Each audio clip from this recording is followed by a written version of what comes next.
Mesdames et Messieurs, ladies and gentlemen, the Minister of the Economy, the Industry and the Digital Sector, Mr. Emmanuel Macron, will now conclude this opening ceremony. Mesdames et Messieurs, le ministre de l'Économie, de l'Industrie et du secteur numérique va maintenant conclure cette session inaugurale. Monsieur le ministre.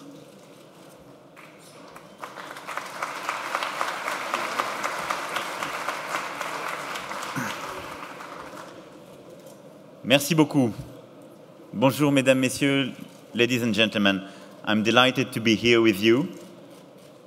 First of all, I want to welcome our friends coming from all over the world, as Nuclea is a great family. Et je vais poursuivre en français puisque je crois qu'il est prévu que je prononce ce discours en français et qu'il fasse l'objet d'une traduction.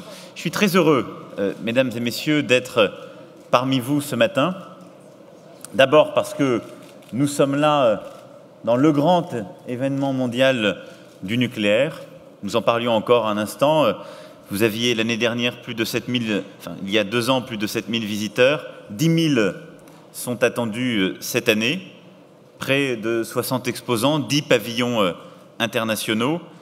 En clair, nous sommes là dans le salon mondial dédié à l'énergie nucléaire.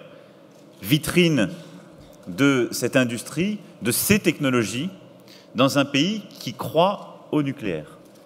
Donc, il est normal que ceci prenne place ici, au Bourget, en France. Et je veux véritablement accueillir avec beaucoup de chaleur nos amis du monde entier qui font confiance aussi au nucléaire français et qui s'engagent ou se sont engagés dans cette aventure. Et au fond, ce salon porte 2 messages.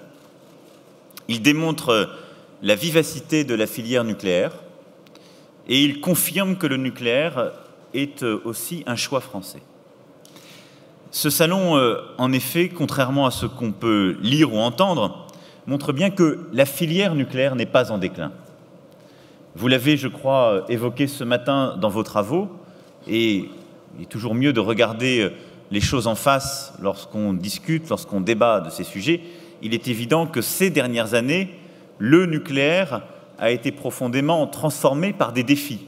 Le défi de Fukushima, qui a profondément traumatisé le Japon, le monde entier, l'industrie, mais dont il faut aussi rappeler la réalité, les impacts, en effet, environnementaux, les éléments d'urgence en réponse, mais l'absence aujourd'hui de victimes, directes en tout cas, et cette réalité qu'il faut mettre au regard de ce qu'on peut voir et de ce que beaucoup d'autres secteurs ou d'autres réalités industrielles nous font particulièrement parfois toucher du doigt.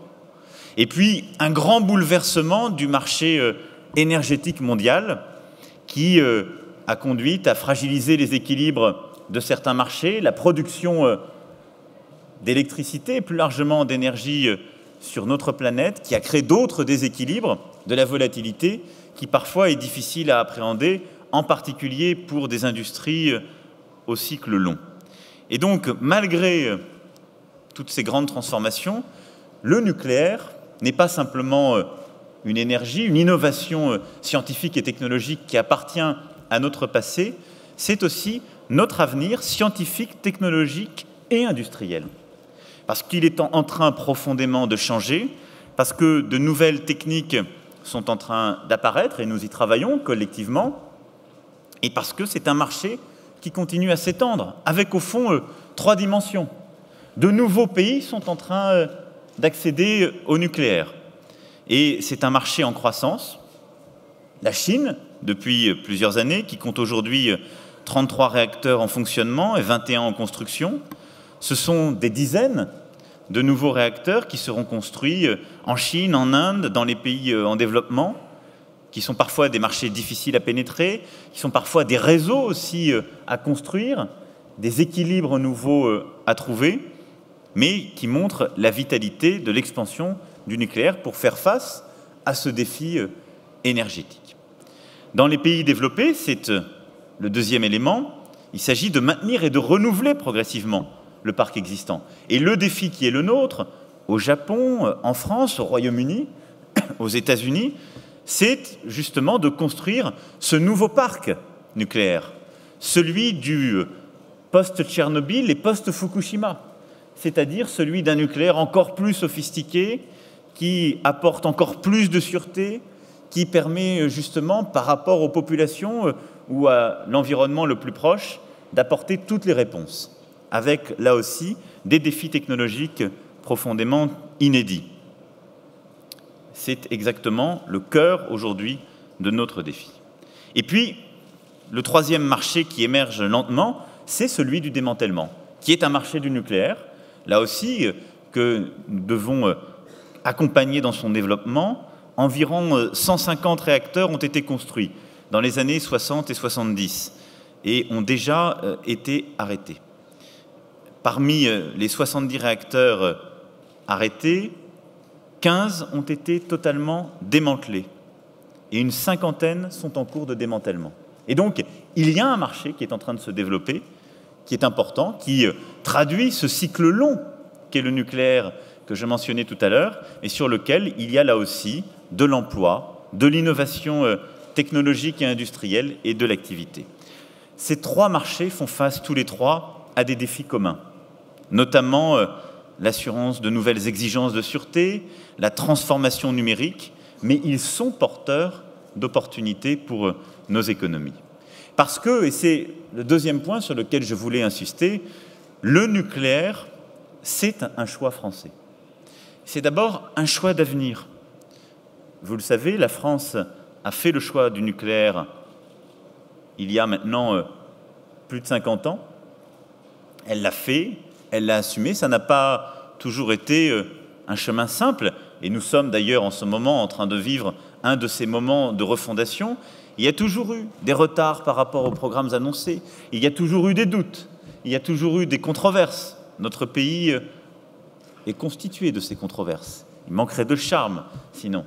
Mais il y a aussi toujours eu cette constance, cette volonté de l'avant. Et notre histoire industrielle, l'histoire industrielle française de l'après-Seconde Guerre mondiale, elle s'est faite aussi par et avec l'histoire du nucléaire. Dans la capacité à avoir notre souveraineté énergétique et électrique, dans notre capacité à accompagner les cycles longs de cette transformation et à créer une base industrielle propre justement au nucléaire et à la développer. Mais ça n'est pas simplement un choix du passé, c'est un choix résolument moderne qui correspond pleinement aux enjeux du XXIe siècle. D'abord parce que le nucléaire, c'est un enjeu en termes d'emploi. Notre filière rassemble 220 000 emplois particulièrement qualifiés, près de 2600 entreprises et environ 50 milliards d'euros de chiffre d'affaires.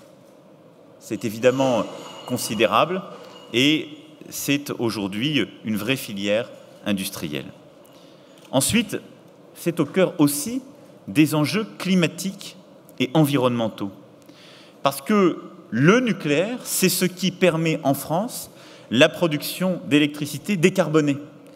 J'entends les débats, les sensibilités qui s'expriment, mais quand je compare la France à la plupart de ses voisins, nous sommes le pays qui non seulement a l'une des plus grandes souverainetés sur le plan de sa production d'électricité, qui a la plus faible dépendance par rapport à nombre d'autres économies et à l'approvisionnement pour son mix énergétique, en particulier par rapport au gaz, mais qui en plus a la production quasiment la plus décarbonée de son énergie électrique. Certains pays ont fait le choix, après Fukushima, d'arrêter le nucléaire pour se retourner vers le charbon ou la lignite. Je ne pense pas que ce soit un choix d'avenir. Je vous parle très franchement. Parce que c'est un choix qui est de manière évidente non conforme à nos objectifs européens, mais même mondiaux, en termes d'émissions de CO2. À court terme, en raison de ces bouleversements que j'évoquais, c'est un choix qui peut paraître compétitif, parce qu'on le sait bien, le prix du charbon s'est effondré, mais ce ne sera pas durable. Et donc, nous avons besoin de maintenir cette capacité de production d'une énergie et d'une électricité fortement décarbonée, et le cœur de cette stratégie est dans la stratégie nucléaire. Et parce qu'en même temps, nous devons penser la complémentarité de cette production d'électricité avec les autres formes. Et je ne fais pas partie de celles et ceux qui opposent la production énergétique, et en particulier la production d'électricité, lorsqu'on parle de nucléaire et de renouvelables.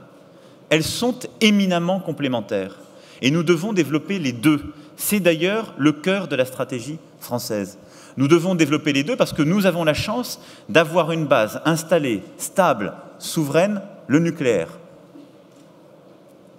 Peu émettrice de CO2, ce qui est cohérent avec nos choix environnementaux. Et en même temps, nous devons accélérer le développement de la production d'énergie renouvelable, qui reste aujourd'hui intermittente. Certaines commencent à avoir un prix compétitif, mais qui sont éminemment complémentaires de, justement, l'industrie nucléaire. Et nous devons penser cette complémentarité. Et la trajectoire qui est la nôtre n'est pas celle d'un abandon du nucléaire, mais d'une réduction de la dépendance de la production énergétique et électrique française pour justement favoriser l'accès de nouvelles sources d'électricité, en particulier par les ENR, complémentaires dans leur mode de production, et complémentaires parce qu'il y a d'un côté une production très centralisée, la production nucléaire, de l'autre une production de plus en plus décentralisée, les ENR. Il y en a une qui est forte par sa constance, sa stabilité dans le temps, les garanties qu'elle apporte, et l'autre qui est intermittente et à certains moments très peu chère. Et donc, c'est justement cette complémentarité que nous devons orchestrer, comme nous avons commencé à le faire. C'est cette complémentarité que les grands acteurs industriels français présents dans la salle, qu'il s'agisse de producteurs d'électricité, qu'il s'agisse de producteurs de services, d'acteurs du retraitement, que nous devons penser pour accompagner justement la complémentarité, ce qui est le cœur de notre mix énergétique et compétitif. Ensuite, le nucléaire est un avantage comparatif majeur que nous devons exploiter.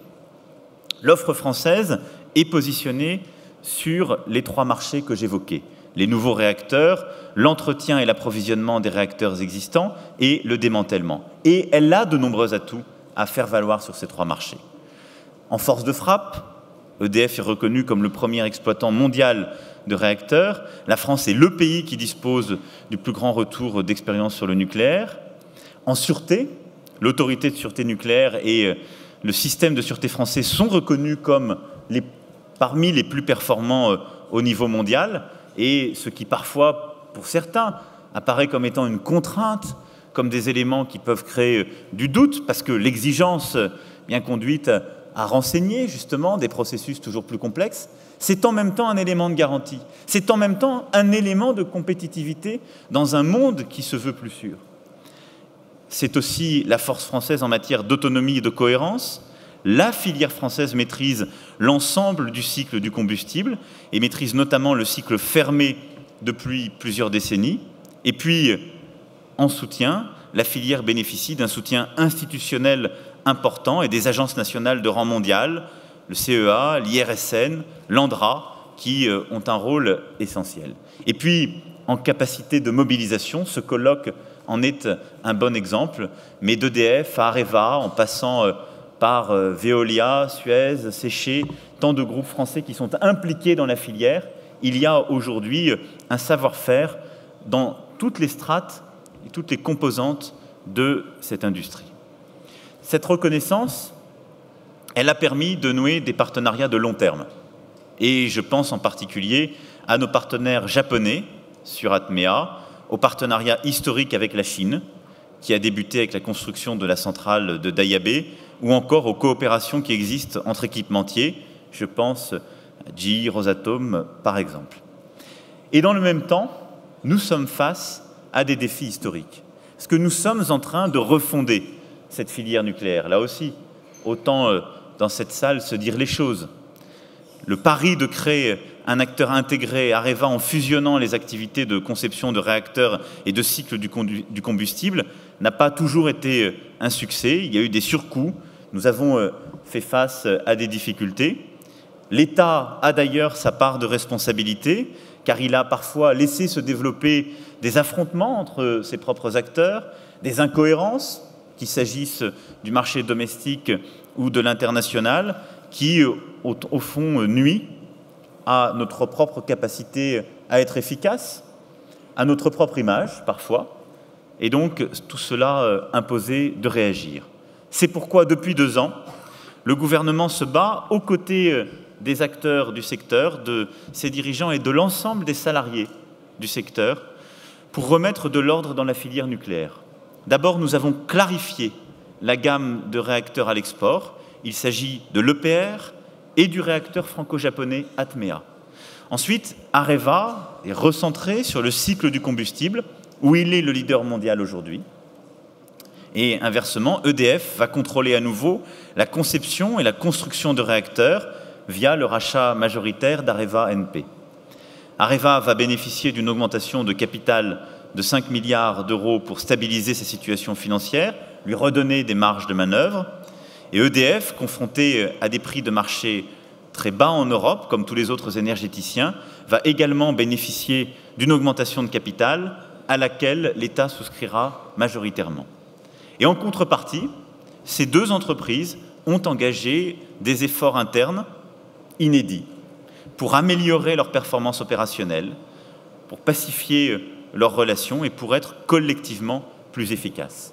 Notre responsabilité aujourd'hui, c'est collectivement d'exécuter ce plan de bataille, celui de la remise en cohérence de la filière nucléaire française pour une plus grande efficacité, celui des efforts partagés des entreprises et de leurs salariés, de leurs actionnaires, il faut bien le dire, de l'ensemble de nos concitoyens. Et notre responsabilité aujourd'hui, c'est de redonner pleine visibilité à toute la filière, c'est aussi celle des pouvoirs publics, à travers justement les perspectives pour les prochaines années, aussi bien pour les grandes entreprises que pour l'ensemble des sous-traitants sur tous les territoires qui jouent un rôle essentiel dans l'expertise du nucléaire français. Et c'est aussi cette visibilité que nous devons à nos partenaires et à nos clients. Il faut aussi faire face aux difficultés du moment, qui consistent également à préparer l'avenir. Je parlais là, en quelque sorte, d'une remise en cohérence, de parfois la correction de certaines erreurs du passé, mais nous devons aujourd'hui faire face à de nouveaux défis et avoir une vraie vision pour l'avenir du nucléaire en France et dans le monde. C'est d'abord gagner en attractivité et monter en compétences. Et l'attractivité qui est vitale pour rester compétitif par rapport à d'autres énergies, c'est en particulier saisir les opportunités que la révolution numérique qui est en cours apporte au nucléaire. Et je crois que là, il importe que toutes et tous, nous prenions conscience du fait que le numérique est aussi en train de transformer la production énergétique et en particulier l'industrie du nucléaire. Comme tous les autres secteurs, le nucléaire peut aujourd'hui bénéficier des outils numériques pour améliorer et fluidifier l'ingénierie, pour anticiper les pannes avec une maintenance préventive, pour innover avec une conception justement qui inclut la fabrication additive, les outils de simulation numérique. Et c'est par aussi cet effort d'investissement dans l'innovation, dans la transformation numérique, par cet investissement dans la formation des salariés que nous resterons attractifs. En France, les pôles de compétitivité, comme le pôle nucléaire de Bourgogne, ont un grand rôle à jouer pour enclencher cette transition numérique. Nous sommes aujourd'hui déjà bien positionnés. La filière française est la première filière à avoir proposé un contrôle-commande entièrement numérique. Elle dispose donc de l'expérience et des atouts nécessaires pour créer des gains d'efficacité. Des outils comme le Big Data, le BIM, le PLM vont révolutionner l'industrie nucléaire, sont en train de la révolutionner en termes de processus et de méthodologie. Et c'est cette transformation que nous devons continuer justement à poursuivre et à intensifier. Le numérique va permettre, avec les solutions, par exemple de Dassault Systèmes, eh bien, de faciliter la conception, la construction de projets avec une plateforme numérique intégrée, accessible à tous les sous-traitants, et donc un meilleur travail de la filière, plus sécurisé, plus rapide, qui permet de parfois corriger ce qui ont été nos erreurs. Et mon souhait, c'est que l'ensemble des acteurs de la filière adoptent pleinement ces outils numériques, qu'il s'agisse des têtes de filière comme des sous-traitants, pour une production plus sécurisée, plus rapide, plus efficace. Ensuite, nous devons monter également en compétences. C'est vital pour maintenir la sûreté des installations et le savoir-faire technique qui est le socle de l'énergie nucléaire. La force du nucléaire, dans nombre de nos pays, et en particulier en France, c'est le savoir-faire de nos salariés. Et on ne le redira jamais assez. C'est d'ailleurs leur fierté, c'est la force de nos entreprises. Ce savoir-faire, il s'inscrit dans un cycle long. Et donc, quand il y a des ruptures de charge, il peut se perdre, il peut se fragiliser. C'est ce que nous avons eu à connaître, et parfois les difficultés qui ont été les nôtres. C'est pour ça qu'il est indispensable d'avoir une visibilité, d'avoir le bon plan de charge, et de continuer à former et à monter en compétences. Et à cet égard, je veux ici saluer le travail du CSF nucléaire, qui a conduit un important effort en matière de formation initiale et continue, que nous allons accompagner, que nous allons continuer à accompagner, parce que dans les prochaines années, nous devons continuer à qualifier nos salariés, les accompagner dans la transformation de leur métier lié au numérique, et puis qualifier la jeune génération pour ces nouveaux métiers, les nouveaux défis que j'évoquais à l'instant. Et en termes d'innovation, le Fonds de développement des entreprises nucléaires a été mis en place pour aider les PME et la filière à se moderniser. Et ces PME peuvent naturellement bénéficier également des programmes Industrie du futur, parce que ce que nous sommes en train d'évoquer pour le nucléaire, c'est le cœur de la stratégie française pour l'industrie du futur. Cette montée en gamme, cette transformation par l'investissement productif et l'investissement en capital humain dans nos entreprises. Il faut ensuite s'engouffrer dans les nouveaux marchés. C'est le deuxième défi d'avenir. Il y a le marché français, avec les EPR nouvelle génération qui vont se déployer, avec évidemment la recherche qui va continuer à se faire, mais dans les toutes prochaines années, nous aurons cette nouvelle génération d'EPR à déployer. Et donc, ce nouveau marché à penser, à accompagner. Mais dès à présent, nous avons cette nouvelle génération d'investissements pour entretenir le parc, le moderniser, faire face aux nouveaux défis de sûreté, ce qu'on appelle souvent le grand carénage, et qui a fait l'objet d'annonces il y a quelques mois de la part d'EDF, et d'un grand engagement en matière d'investissement qui était attendu par tous les sous-traitants, par tout le tissu industriel sur nos territoires, mais qui est absolument essentiel sur ce marché. Il y a ensuite le marché international. Je le disais, la filière française est très active à l'export. Elle s'est restructurée, clarifiée, et donc elle doit continuer à être très présente. Et je veux le dire ici à nos partenaires, à nos clients, nous sommes prêts aujourd'hui à répondre à tous les défis, tous les appels d'offres, et à saisir les nouveaux marchés, parce que nous avons cette compétence historique, ce travail de modernisation, d'investissement qui a été fait, un plein engagement de l'État en tant qu'actionnaire, je l'ai rappelé, et des entreprises qui sont pleinement remobilisées de l'amont à l'aval et sur tout le cycle, ce que n'offre aucun pays, en accompagnement justement de ces projets. Et ce premier projet, je dirais que nous avons sur la table, le grand défi, c'est Hinkley Point, qui est un projet porté depuis plusieurs années au cœur justement du défi énergétique du Royaume-Uni, qui est un important volume d'activité pour notre filière et pour les grands acteurs de cette filière présents dans cette salle, et qui permettra d'abord de tirer pleinement parti de nos premières expériences sur l'EPR. Des ratés qui ont pu être constatés parfois, des retards, mais c'est essentiel. Et donc l'équipe projet qui se constituera, elle permettra justement de tirer profit de cette expérience embarquée. Ensuite, parce que nous sommes toutes et tous engagés pleinement dans ce défi, dans un contexte un peu particulier, et je ne peux pas ici le taire. Les Britanniques ont fait il y a quelques jours le choix de sortir de l'Union européenne. Néanmoins, la Grande-Bretagne reste un partenaire économique de premier plan de la France. Les besoins énergétiques de la Grande-Bretagne restent les mêmes. Et je considère donc toujours qu'une décision rapide d'investissement d'EDF sur Hinkley Point est opportune et bénéfique pour EDF, pour la filière nucléaire française et pour l'économie et la souveraineté de la Grande-Bretagne. Et donc je crois qu'ici, il ne s'agit pas d'ajouter de l'incertitude à l'incertitude. Un peuple souverain a fait un choix qui emporte des conséquences. Nous en avons longuement débattu ces derniers jours. Et je crois que les grands projets industriels qui sont les nôtres doivent continuer à justement manifester notre plein engagement, tous et toutes, parce qu'ils répondent à des défis de long terme qui parfois dépassent certaines échéances. Je pense aussi au partenariat de long terme dans les réacteurs, illustré par Atmea, qui a été sélectionné en Turquie, et j'espère dans de nombreux autres pays. Et puis je pense également aux partenariats industriels avec d'autres acteurs justement du nucléaire pour ouvrir de nouveaux marchés, mutualiser des coûts de développement. Et c'est la raison pour laquelle l'État est ouvert à ce que des partenaires étrangers prennent des participations minoritaires dans Areva et dans Areva NP, dans les opérations capitalistiques en cours.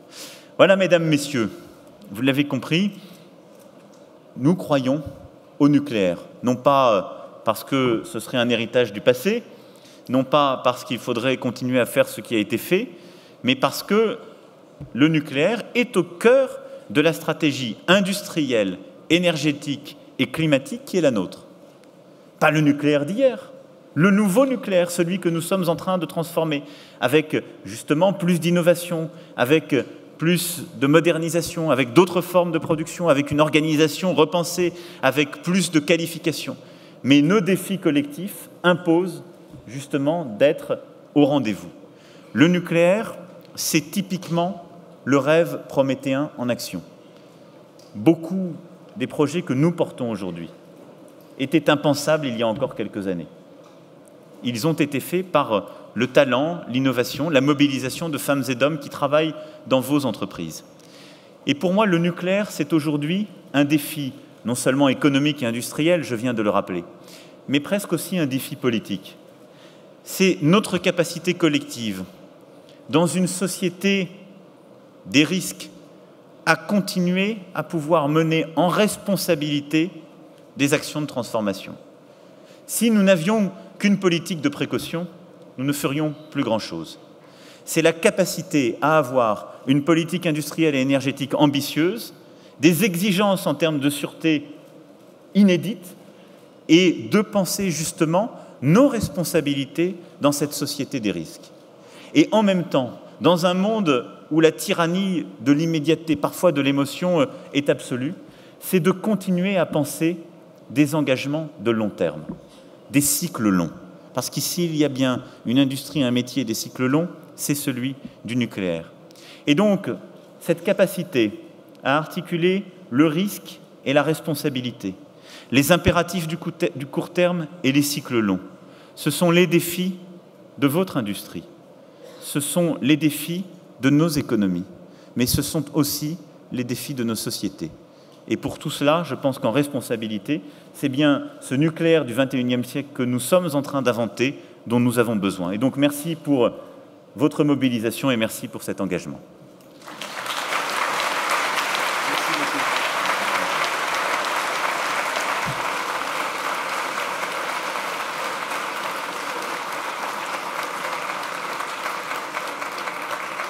Merci, Monsieur le Ministre, pour ces paroles qui vont droit au cœur des exposants que vous allez pouvoir saluer lors de la traversée du salon à laquelle nous allons procéder. Et j'invite maintenant l'ensemble de l'auditoire à lever cette session inaugurale. Vous avez prononcé les mots de la conclusion et donc à nous diriger vers le salon pour parler avec certains des exposants. Thank you, ladies and gentlemen. The opening ceremony is now over. We are going to visit the exhibition with Minister Macron and please be back at 11:45 for the Areva panel discussion. Thank you.